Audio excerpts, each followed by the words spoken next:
지난 한 주간은 무척 가슴 아프고 슬픈 한 주간이었습니다. 이번 폭우로 인해서 전국에서 사망 실종자가 50여 명에 이르렀습니다. 특별히 충북 청주 오송 지하차도 물이 침수되어서 14명이 목숨을 잃는 참사가 발생했습니다. 그런가 하면 경북 예천에 실종자를 구하려고 해병대원 최수근 상병이 물속에 들어갔다가 그만 급류에 휘말려서 목숨을 잃는 안타까운 소식도 접했고요. 서울 서초구 서희 초등학교에서 한 교사가 다른 곳이 아니라 바로 교내에서 극단적인 선택을 하는 이러한 정말 황망한 너무나 가슴 아픈 소식을 접했습니다. 슬픔을 당한 유가족들에게 정말 인간의 말로 어떻게 위로하겠습니까? 이 시간 하나님의 위로와 소망이 가득하기를 바랍니다. 여러분, 성경에 보면 마지막 때, 종말 때에 여러 가지 많은 그 현상들이 있는데 그 가운데 하나가 바로 자연재해이죠. 이 땅에 가뭄, 또 홍수, 기근, 또 지진이 있을 것이라 그렇게 말씀했고요. 또한 사람과 사람과의 사랑해야 함에도 불구하고 그 사랑에 메마르고 사랑에 식어질 것이라고 예언한 바가 있습니다. 여러분, 어떠한 현실이든 슬퍼하거나 노여하지 마시고 정말 흔들리지 마시고 그럼에도 불구하고 믿음의 주요 또 온전하게 하시는 이인 우리 예수님 바라보고 신앙생활에 정진할 수 있기를 축복합니다. 아멘, 아멘. 자, 오늘 같이 읽으신 말씀은 사도행전 1장 9절부터 11절까지 읽었습니다. 우리 주님께서 십자가에 죽으시고 사흘 만에 부활하시고요. 이제 11 제자가 보는 앞에서 하늘로 승천하십니다. 그리고는 그 예수님의 곁에 선 두 천사가 이렇게 말합니다. 오늘 본문 11절에 보니까 갈릴리 사람들아 어찌하여 서서 하늘을 쳐다보느냐, 너희 가운데서 하늘로 올려지신 이 예수는 하늘로 가심을 본 그대로 오시리라 그랬습니다. 여러분, 이 한 절 속에 우리 기독교의 수많은 성경의 약속 가운데 다 성취가 되었습니다만 아직도 남은 약속이 있죠. 뭡니까? 바로 재림입니다. 주님 다시 오십니다. 재림이죠.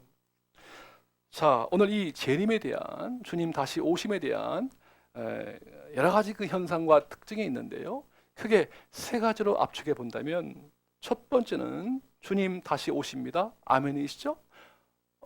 그 날과 때와 시기는 알 수 있다 없다? 없다입니다. 마태복음 24장 36절에 보면 그 날과 그 시기는 아무도 알 수 없다. 천사도 모르고 심지어 아들이신 우리 예수님도 모르신다고 되어 있습니다. 오직 아버지 하나님만 아시느니라 그랬습니다. 네. 자, 또한 초림 때는 주님 구유에서 아주 초라하게 이 땅에 오셨습니다만 재림 때는 부활의 몸을 가지고 영광 가운데 공중에서 이 땅으로 재림하시는데요. 특별히 모든 족속이라고 되어 있습니다. 모든 족속이 하늘 이 끝에서 저 끝까지 모든 사람이 우리 주님의 영광스러운 재림을 볼 것이다. 어느 특정한 지역, 특정한 장소가 아닙니다. 모든 이 지구상에 속한 우주에 속한 사람들이 하나님의 우리 예수 그리스도의 재림을 공개적으로 볼 것이라고 되어 있고요. 또 한 가지는 재림과 동시에 인류 역사, 개인의 종말과 인류의 종말이 올 것이다. 인류의 역사가 최종 완성될 것이다 라고 하는 것입니다. 이러한 초자연적인 역사, 시 공간에 제한되지 않고 그 공간을 넘어선 초자연적인 이러한 이 예언과 약속에 대해서 여러분 어떻게 바라보시는지요? 믿겨지시나요? 그 당시 우리 예수님의 영광스러운 이 승천과 재림에 대한 약속을 보면서 당시 이제 특별히 데살로니가 교회 교인들 중에서요, 그 재림이 너무나 급박하고 임박했다. 그 시기를 빨리 앞당기고 싶다. 그래가지고 오직 극단적인 이 재림의 날짜와 시기만 관심을 두고 다른 어떤 맡겨준 가정의 일, 교회의 일, 혹은 어떤 사회의 일, 다른 삶의 현장에 대해서 그냥 외면하고 무관심하고 게으름을 피웠던 그러한 사람들이 있었습니다. 예. 일을 세우고 하는 게 아니라 일을 하는 것이 오히려 방해만 되는 그런 어떤 모습도 있었습니다. 그래서 사도 바울이 그렇게 권면하죠. 일하기 싫거든 어떻게 해요? 먹지도 말라. 그런 어떤 모습도 있었습니다. 여러분 오늘도 이러한 재림에 대해서, 우리 주님의 재림에 대해서 다양한 어떤 생각과 다양한 반응을 보이는 사람들이 있습니다. 예. 지난 여러분 우리 대한민국만 하더라도 자칭 하나님이라고 하는 사람이요 몇 명인지 아십니까? 20명 된다고 해요. 20명. 예. 그리고 내가 재림 예수다 그런 사람들이 50명 된다고 합니다. 자칭 하나님 20명, 재림 예수가 50명 된다고 그래요. 예. 어떤 이 신앙의 깊이에 들어가서 신비를 체험하게 되면 그 신과 내가 하나가 됐다, 합일 됐다. 그러다 보니까 어떤 영적 교만으로 인해서 내가 재림 예수다, 내가 하나님이다. 신천지의 이만희도 뭐라고 하죠? 내가 보혜사 성령이라고 합니다. 내가 재림 예수라고 합니다. 예, 기타 통일교라든가 다른 어떤 이단들도 마찬가지이고요.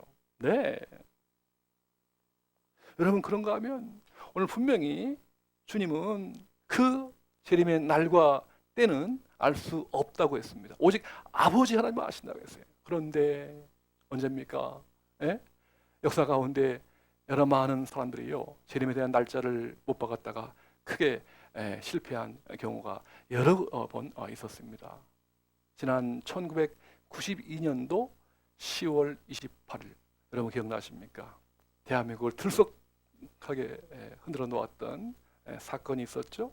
다미선교회 이장님 씨가 1992년 10월 28일 예수님이 재림하신다 그렇게 예언했다가 어떻게 되었습니까? 그날요 저는 밤에 뭘 했는지 아십니까? 저는 쿨쿨 잠을 잤습니다. 아무런 일도 발생하지 않았잖아요.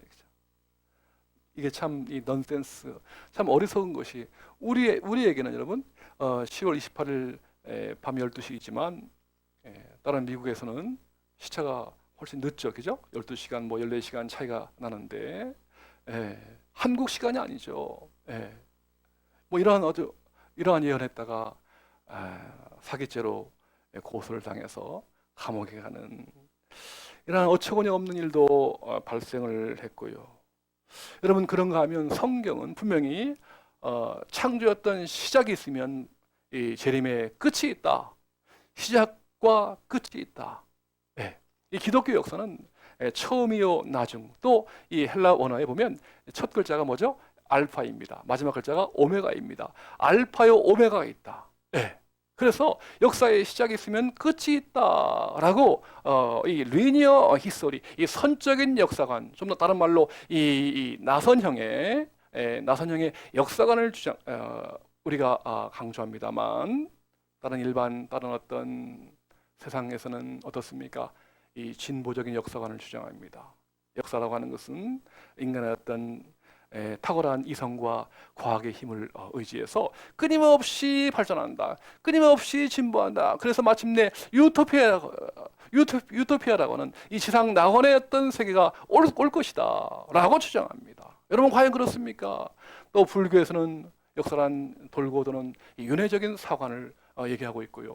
철학에서는 정반합이라고 하는 이러한 어떤 주장도 하고 있습니다만 예, 오늘 여러분 우리 주님께서 분명히 말씀하시기를 역사에 시작이 있으며 역사에 끝이 있고요.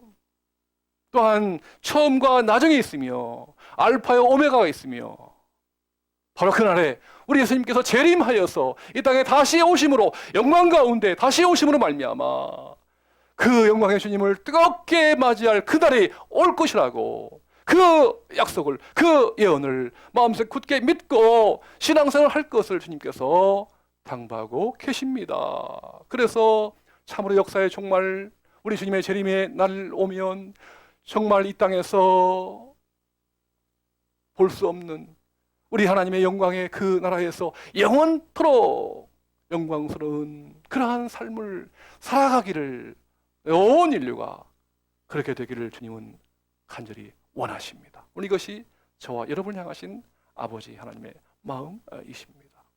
여러분 이러한 삶이 어떻게 가능할까요? 우리가 어떻게 하면 우리 주님의 재림을 정말 감격적으로 바라보고 그 날을 우리가 맞이할 수 있을까요? 그 비결이 어디에 있을까요? 어떠한 마음가짐으로 우리 재림 예수님을 신앙할 수 있을까요? 우리 한번 성경 같이 보기를 원합니다. 우리 한번 마태복음 24장 42절 말씀을 한번 주목해 보시기를 바랍니다. 네, 화면에 나와 있죠. 시작. 그러므로 깨어 있으라. 어느 날에 너희 주가 임할는지 너희가 알지 못함이니라. 아멘 아멘. 오늘 우리에게 주시는 생명의 말씀으로 받으시기를 축복합니다. 재림을 앞두고 우리 성도에게 주시는 하나님의 말씀, 어떠한 자세를 가지고서 우리가 살아갈 것인가, 재림 신앙을 무장할 것인가. 깨어 있으라. 네, 깨어 있으라. 여러분 24시간 그냥 잠자지 않고 눈 뜨고 있으라 그런 뜻이 아니죠. 뭐죠? 항상 준비하고 언제 어느 때 불현듯이 임한다 할지라도 두려워하거나 겁먹지 말고 항상 준비하고 기도하며 신앙생활과 정말 신실하게 하나님 맡겨주신 그 사명을 잘 감당하라, 그런 뜻이죠. 네. 자, 이걸 좀 더 구체화해서 한번 말씀을 드려보죠. 여기 화면 한번 보여주시죠. 그렇죠. 마라나타입니다. 제가 어느 선교단체에 잠시 그 집회에 갔다가 벽에 있길래 제가 한번 사진 한 컷을 담아 왔습니다. 같이 합시다. 마라나타입니다. 아멘 아멘. 마라나타의 신앙으로 무장해야 한다고 하는 마라나타, 좀 생소하시죠?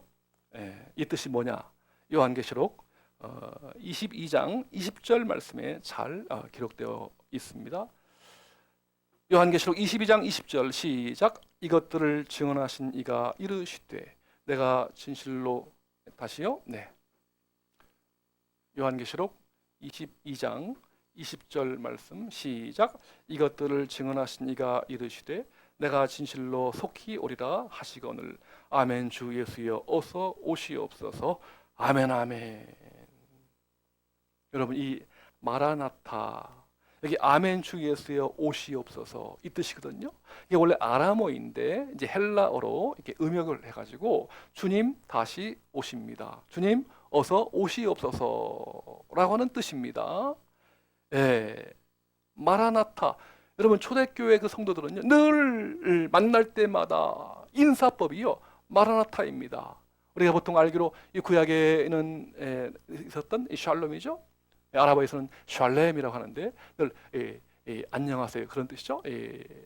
샬롬이라고 했다면 신약의 초대교회 성도들은요 만날 때마다 주님 다시 오십니다. 뭐죠? 마라나타 마라나타 마라나타 라고 격려하고 용기를 북돋아주고 힘들고 어려운 일이 있다 할지라도 서로 마라나타의 신앙으로 그 모든 어려움을 이겨낼 수가 있었던 것이죠. 그런가 하면 기도할 때마다 마라나타 아멘 주 예수여 오시옵소서. 이 기도 내용입니다. 기도 내용. 인사법인 동시에 기도입니다. 항상 만날 때마다 마라나타 주님 다시 오십니다. 주님 다시 오십니다. 기도할 때마다 주님 어서 오시옵소서. 깨어 있겠습니다. 준비하겠습니다. 기도하겠습니다. 어서 오시옵소서. 이 기도문이라고요. 예.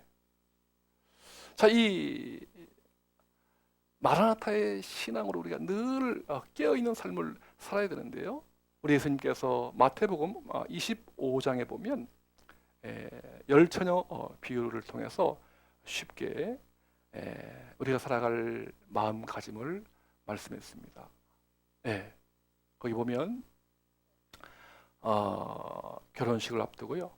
이제 밤중입니다. 밤에 결혼식 합니다. 왜? 낮에는 너무 뜨겁기 때문에. 저도 이제 과거에 성지순례 이집트하고 이스라엘 갔을 때요. 이집트 카이로에서 여러 이제 뭐 스핑크스 피라미드 다 보고서 호텔로 돌아왔습니다. 근데 이제 저녁 때 갑자기 그 호텔 로비에서 말이죠. 굉장히 시끄러운 소리가 막 들리는 거예요. 뭐 노래 소리 들리고 막 한번 내려가 봤습니다. 가봤더니만 거기 사람들이요 결혼식 하는 거예요. 결혼식 장면이더라고요. 그래서 1시간 동안 잘 지켜본 적이 있었는데요. 자, 이스라엘의 혼인잔치는 밤중에 합니다. 근데 이 신랑이 제때 오지 않고 이게 시간이 늦어지는 거예요. 지체가 된 겁니다. 그래서 10처녀가 그 가운데 5처녀는 이제 등과 함께 기름을 준비했고요. 하지만 나머지 미련했던 그 5처녀는 등만 준비했지 기름을 준비하지 않았습니다. 근데 신랑이 오기 전에 잠시 너무 피곤해서 잠이 드는 겁니다. 그때 신랑이 온 겁니다. 즉시 깨면서 이제 보니까 기름이 떨어져 갑니다. 그래서 슬기로운 5처녀는 등과 함께 기름이 준비했기 때문에 즉시 기름을 채울 수 있었습니다만 나머지 미련한 어리석은 5처녀는 기름이 떨어져 가니까 슬기로운 5처녀에게 기름을 좀 빌려달라고 그러자 당신들과 우리가 같이 쓰게 되면 기름이 다 떨어집니다. 안 됩니다. 차라리 나가서 기름을 다시 사오십시오. 그렇게 얘기해서 그 미련한 처녀들이 밖에 나가서 기름을 사오는 동안에 이미 혼인잔치는 시작되었습니다. 그리고 문은 닫혀 있었습니다. 뒤늦게 미련한 5처녀가 문을 열어달라고 청합니다만 그 신랑 되는 우리 하나님께서, 예수님께서 나는 당신들을 모른다, 알지 못한다, 그렇게 대답하였다고 하는 것이죠. 여러분, 무슨 뜻입니까? 거기서 말하는 이 기름이라는 게 뭘 상징합니까? 거기에 뭐 어떤 사람은 뭐 성령이다, 혹은 말씀이다, 혹은 뭐 기도다라고 합니다만 그걸 통합해서 글자 그대로 기름이라고 하는 것은 바로 그 신랑이신 우리 예수님께서 언제 어느 때 오신다 할지라도 깨어 있으라, 준비하고 있으라.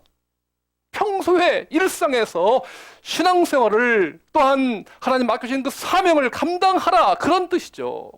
네, 여러분, 이것이 바로 복음이 아닐까요?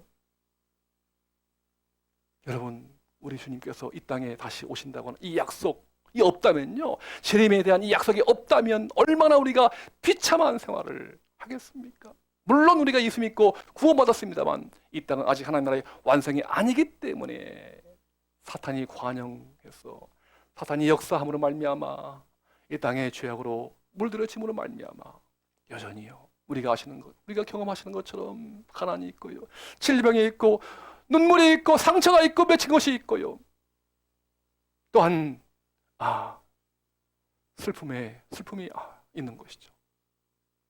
그런 오늘 우리에게 재림을 통해서 우리 주님의 다시 오시는 그 놀라운 약속을 통해서 참으로 오늘도 그 이 마라나타의 신앙을 가지고서 우리 주님과 함께 신앙생활을 한다면 이것이 얼마나 놀라운 복음이 아니겠는가, 기쁜 소식이 아니겠습니까? 아멘, 아멘.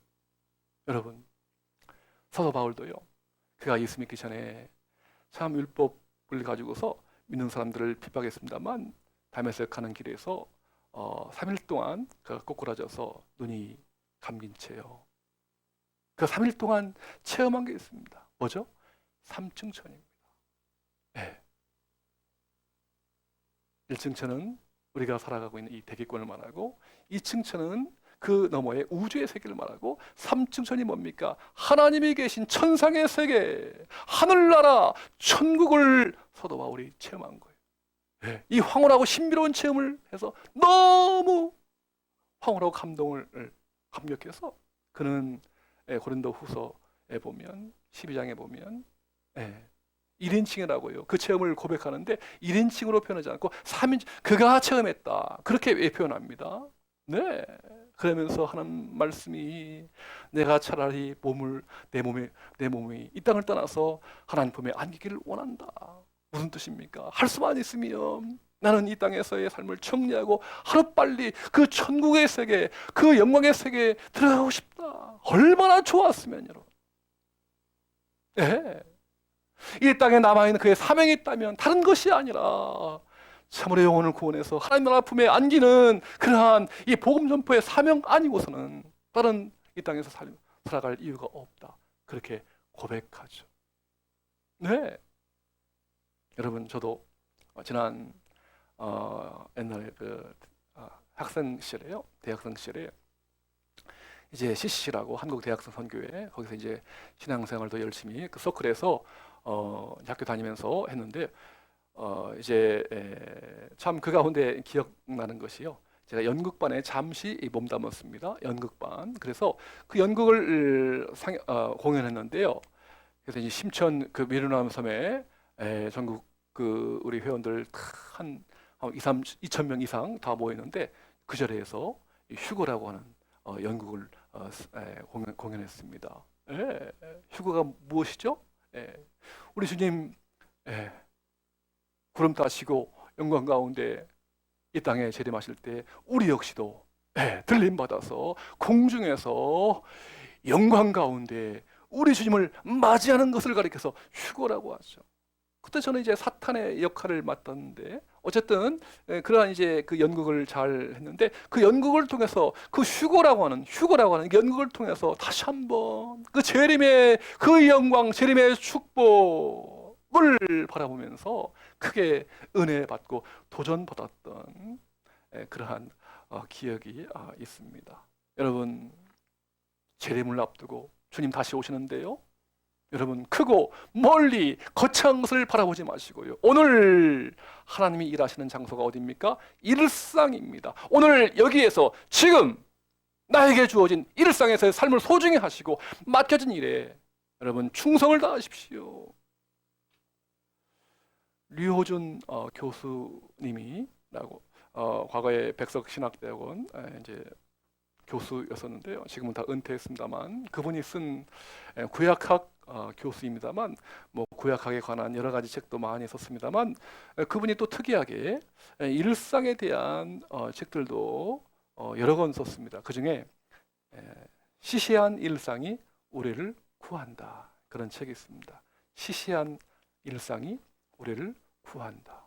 여러분, 우리를 구한다. 거기에 구원한다. 그렇게 넣어도 뭐 틀린 표현은 아니겠죠? 시시한 일상이 우리를 구한다. 그런 제목입니다. 네, 그 책에 보면 구약 시대에 하나님께서 광야를 걸어가는 이스라엘 백성들한테 이 만나라고 하는 그 양식을 부어 주십니다. 매일 아침마다 하늘로부터 정말 만나를 쏟아 부어 주십니다. 그래서 이스라엘 백성들이요 만나를 구하기 위해서 어려운 일 아닙니다. 집만 나가면 그냥 여기도 만나, 여기도 만나. 무슨 뜻이죠? 이것이 무엇이냐? What is this? 그런 뜻이죠. 꿀 섞은 과자 같은 아주 맛 좋은 양식인데요. 그 만나를 구하려고 뭐 고생할 필요가 없는 거예요. 그냥 지천에 널려 있는 것이 다 만나요. 무슨 뜻입니까? 하나님의 은혜를 발견하는 것은 어려운 것이 아니라 일상에서요. 가까운 곳에서 발견하고서 하나님께 감사하고 찬양했던 것이죠. 여러분, 이처럼 뭐 우리가 살아가는 어떤 뭐 거창하고 큰 것이 아니라 작고 소소한 가운데서 정말 시시하다고 볼 이것도 뭐 일상이냐, 이것도 뭐 거창한 것이냐. 가정에서, 때로 학교에서, 때로 직장에서 일을 하면서 또 이웃과의 관계 속에서 또 교회 안에서 예배하면서 신앙생활 하면서 느낄 수 있는 작은 하나하나가 바로 하나님이 일하시는 바로 장소다, 은혜의 통로다 하는 것이죠. 그 책 가운데 그 류 교수님이 고등학교 시절 일하러 이제 얘기하는데요. 그분이 무척 고등학교 시절에 가난했다고 합니다. 아버지가 백혈병으로 돌아가셨고요. 가세가 기울었습니다. 그래서 정말 생활고에 아주 찌들렸는데요. 뭐 학교 다녀야 되는데 등록금도 없고 밥 한 끼 사 먹기도 어렵고 또 차비도 없고 아주 어려운 생활을 하다가 이제 저 서울시청에 다니시는 외삼촌을 찾아갔다고 합니다. 외삼촌의 그 서울시청에서 뭘 하냐면은 바로 운전기사였어요. 운전기사가 뭐 넉넉한 형편은 아니죠. 그래서 이제 밥 한 끼 한번 또 교통비 하나 얻는 심정으로 찾아갔다고 합니다. 그래서 외삼촌이 리것을 데리고서 저 뒷골목 서울시청 뒷골목에 데리고 가서 식당에 가가지고 다른 음식이 아니라 바로 우거지탕, 그 우거지탕 뭐 얼마 되겠습니까? 우거지탕을 같이 시켜놓고 식사하고 있는데요.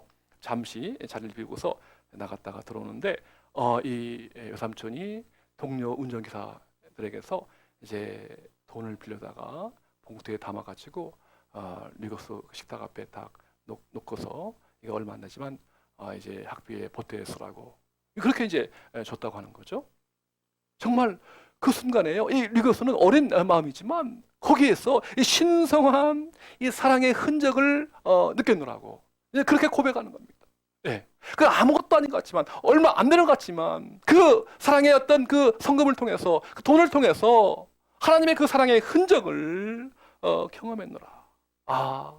내가 아직도 세상은 살만하고 내가 아직도 사랑받고 있구나 하는 것을 크게 느껴서 용기를 얻고 야곱의 전념에서 얼마나 훌륭한 사람이 된 것이죠. 밥 한 그릇 대접이 훗날 그에게 신성한 하나님의 사랑의 흔적으로 남았다고 하는 그러한 고백입니다. 이 얼마나 복되고 아름다운 삶의 모습일까요? 류호전 교수는 그 책에서 이렇게 말합니다. 우리는 압니다. 인간은 자신에게 주어진 생명을 충분히 음미하고 현재의 상태 그대로 꽃피우는 능력을 상실했다는 것을 말입니다. 풍성한 생명력을 잃어버린 이 사회 속에서 세상을 회복하고 구원에 이르게 하는 일이 뭘까요? 가장 중요한 일 중 하나는 일상이라고 부르는 삶의 평범한 자리에 깊숙이 새겨져 있는 하나님의 은총을 찾아내 그 일상과 일상 넘어가 하나로 통합되게 하는 일입니다. 사랑하는 성도 여러분, 우리 주님은 하늘로 승천하신 이후에 영광 가운데 다시 오실 것입니다. 주님 언제 어느 때 오셔도 아멘 주 예수여 오시옵소서 마라나타의 신앙으로 사십시오. 하나님이 일하시는 장소는 일상임을 아시고 일상에서 주님을 뜨겁게 사랑하고 환영하고 맞이하십시오. 주님 다시 오십니다. 아멘.